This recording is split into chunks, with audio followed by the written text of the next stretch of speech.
Part 3. Motivations and Consequences. If forced marriage is against the law, why do some people do it? So we've seen two young people that might be at risk of forced marriage. Why is it, do you think, that parents choose marriage for their son or daughter? Well, as a family carer myself, I can completely identify with why people might have concerns about the future and what that might look like for their child, who's going to care for them. You get to a certain age and you think to yourself, well, I'm not able to do all the things that I want to do now. What happens if I can't carry on being a carer? What am I going to do then? And you start to worry then about, what's going to happen? Who's going to take care of your child? So do you think some people might choose a husband or a wife for their son or daughter because they want a carer for them? They want somebody to come in and look after them when they're no longer able to do it? I can see why they might consider that, given the concerns and the fact that they might not engage with services or know what's out there. And that is a real issue for some communities, the lack of trust, not knowing what services are there. Are their needs going to be met? And the needs could be something as simple as dietary needs. Are the person able to go to the place of worship, for instance?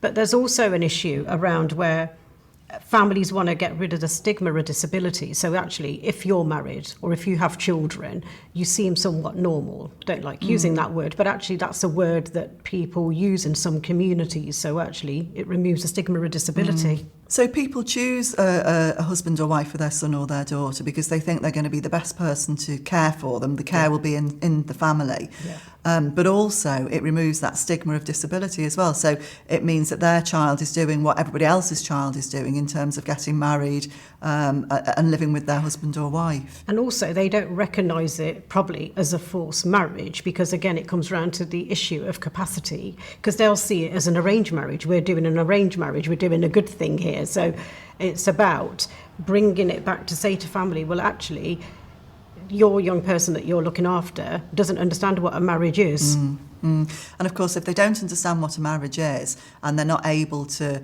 say yes to that marriage or no to that marriage, then in the eyes of the law, that marriage is a forced marriage. Totally a forced marriage. And then again, families will sometimes say, I'm the appointee, I'm the next of kin. And it's again then saying to families, just because you're the appointee for DWP benefits or you're the next of kin because you're a parent doesn't guarantee that actually when it comes to making decisions that you have that right. So it can be difficult, can't it? Because parents often think that they're doing the right thing and they're wanting to care for their son or their daughter, and they might not realise that actually they could be breaking the law, or that making that choice might mean that their son or their daughter might be badly treated by the husband and wife, because we know of stories where people have been raped, they've been sexually assaulted, physically assaulted.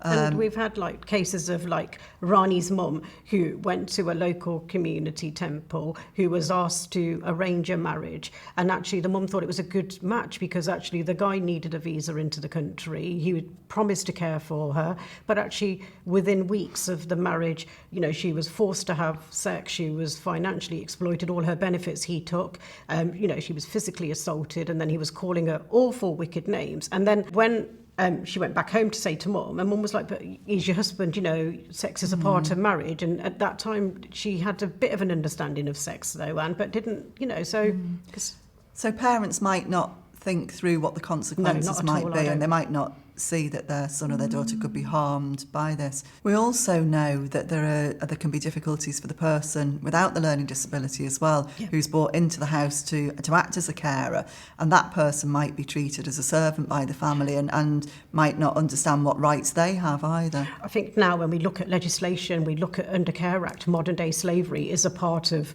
the safeguarding processes and procedures for a lot of local authorities now. So when we have spouses that have come over from whatever part of the world, they've been promised a life here, and some money will probably be sent back to the family. So that person's kind of tied because actually it's kind of helping their family in that community.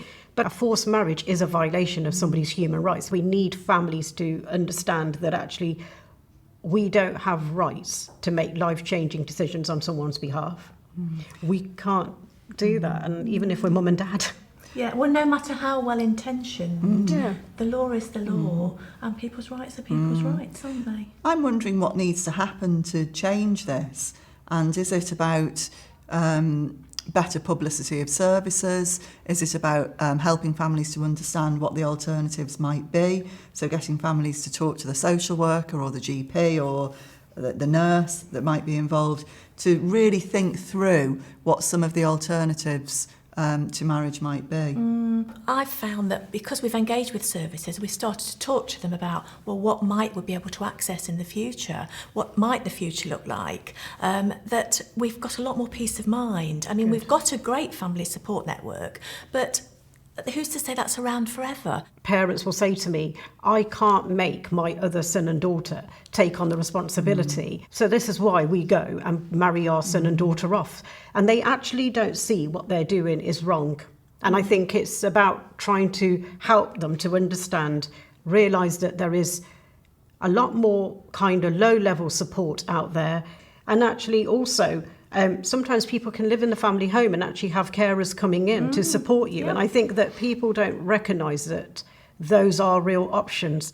So the messages are quite clear, aren't they? In that no matter how well-intentioned parents are in choosing marriage for their son or a daughter with a learning disability, if they're not able to choose that for themselves and actually say that's what they want to do or they don't want to do, that marriage is actually a forced marriage and it's against the law. Parents might not understand that actually there are consequences for their son or daughter as well. So they might be physically assaulted or sexually assaulted, or they might be financially abused. And actually there are consequences for the person without the learning disability as well, in that they might not know that the person that they're marrying has a learning disability or has care and support needs, or that they might be treated as a servant within the family home. What are the consequences of forced marriage?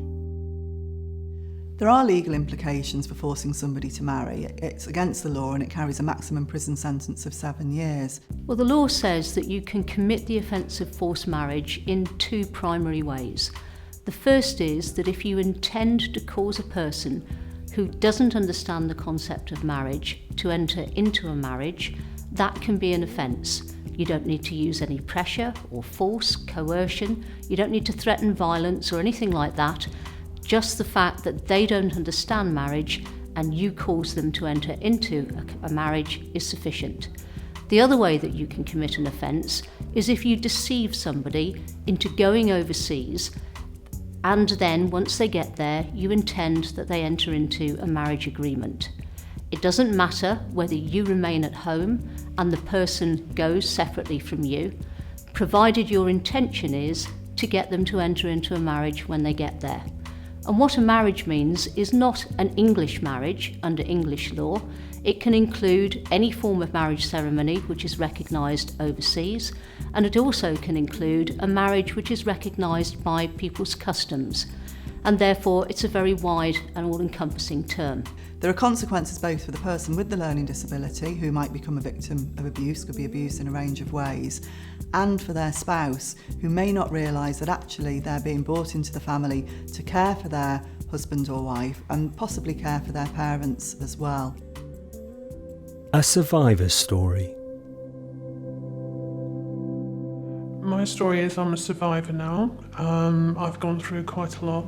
When I was little, I had dreams of, who my husband would be, how we'd get married, where we would live. And I was born in England, so being British, I was brought up with English people, and we all had dreams of our white wedding and how it would be.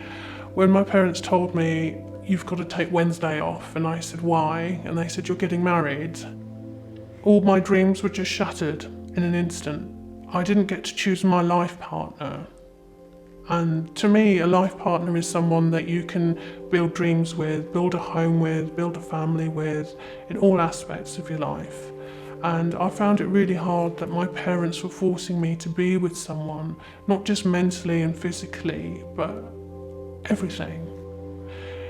My husband, but he was mentally impaired, so he didn't actually realise that he was actually getting married. So I actually felt really sorry for him. He was actually quite a nice person, but he was actually forced to be with me. I realised that he had some sort of learning disability, from the way he would talk and behave, like not going to the toilet or having a bath until his mum gave him permission. He wasn't able to tie shoelaces, he wasn't able to read and write, and like the way his mum would treat him and the way he was playing with his food and regurgitate his food and just spit it out, I just thought that's just not adult behaviour. We were kept apart in the marital home, and I stayed with his parents and his brothers. I was put to work straight away, cooking, cleaning, constantly from 3 o'clock in the morning until midnight. I wasn't allowed to sleep, I wasn't allowed to eat or join the family. He was just kept apart from me. My mother-in-law, she would stand by the bedroom door and she would force him to rape me, and he didn't understand what rape was, so she would take him downstairs and make him watch pornography and then, get him upstairs and force him to hit me. In the weeks ending up to the marriage ending, the family wanted dowry from my parents, and my parents couldn't afford the dowry, so they refused to give me food, and for 10 days I hadn't eaten, so I ended up in hospital, and so my parents finally gave in and brought me home, even though it was shame on the family for me to divorce. But after 5 months of hell, I finally came home. I believe that when you're forcing someone to get married, that is wrong, because everyone should have their own choice on who they marry, because they're picking their life partner, who they're going to share their life with. By forcing someone, that is the wrong thing to do. Now watch part 4 to hear the key messages from professionals and people with learning disabilities.